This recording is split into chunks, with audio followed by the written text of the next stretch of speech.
Welcome back to the Alien Spaceship Talk Show podcast. And in case you're just joining us, you're listening to the Alien Spaceship Talk Show podcast with Emmy, Hikins, and Trevor.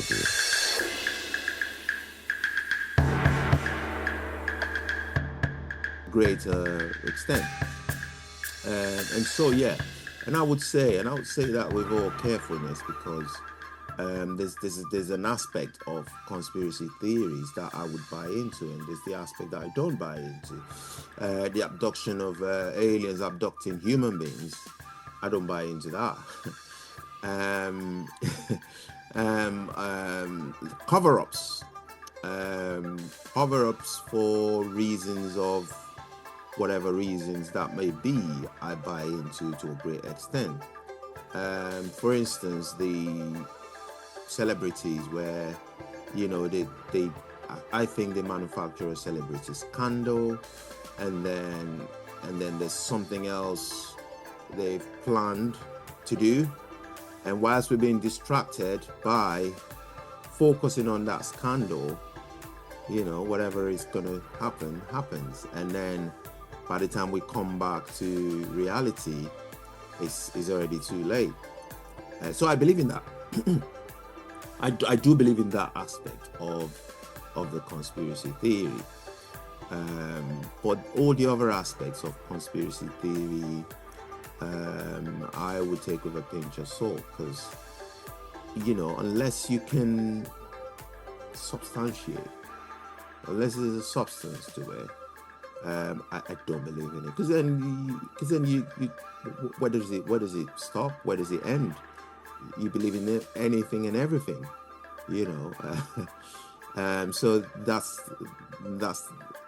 I think that's to the extent that I would say I believe in it. Yeah. I mean, the thing is what about though?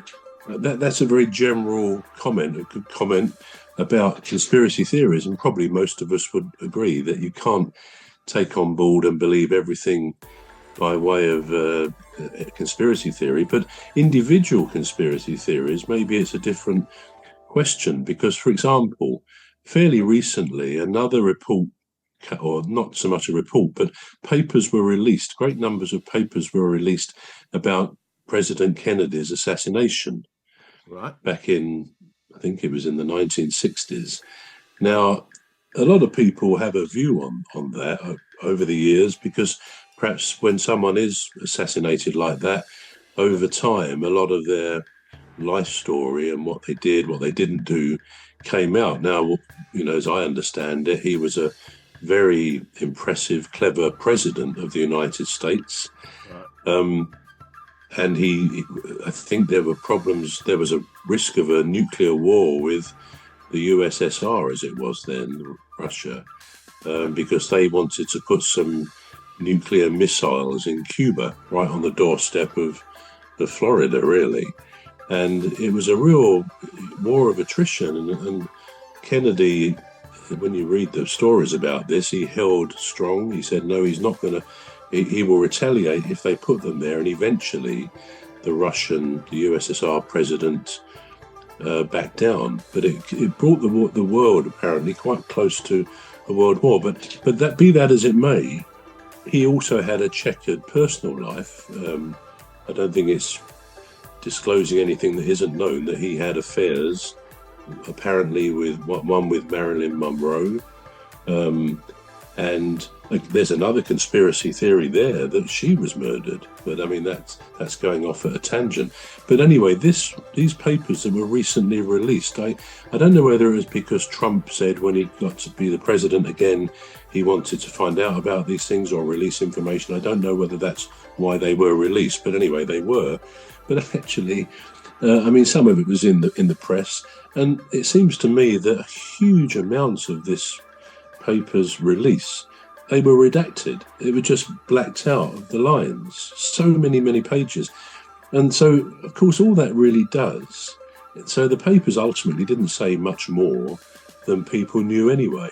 But all it really does is then fuel the conspiracy theory to say, well, why have they got so much to hide on that? So maybe that's an example of where people can say, yeah, one way or another, I think the CIA maybe was to do with the murder of President Kennedy. We don't know, because there's no real hard evidence either way.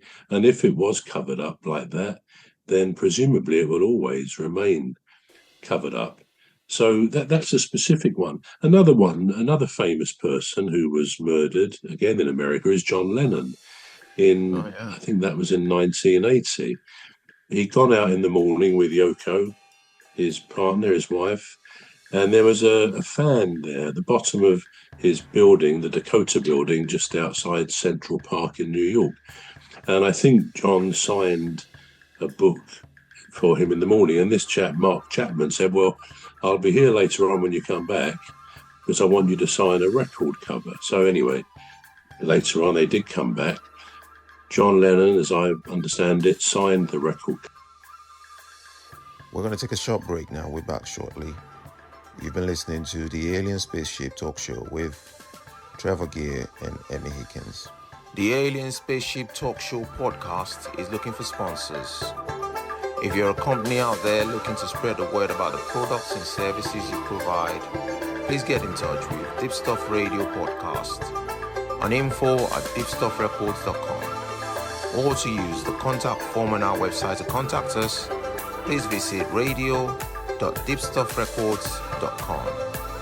Also, if you're looking to get involved on the Alien Spaceship Talk Show podcast, reach out via our Deepstuff Radio Facebook page. Thank you.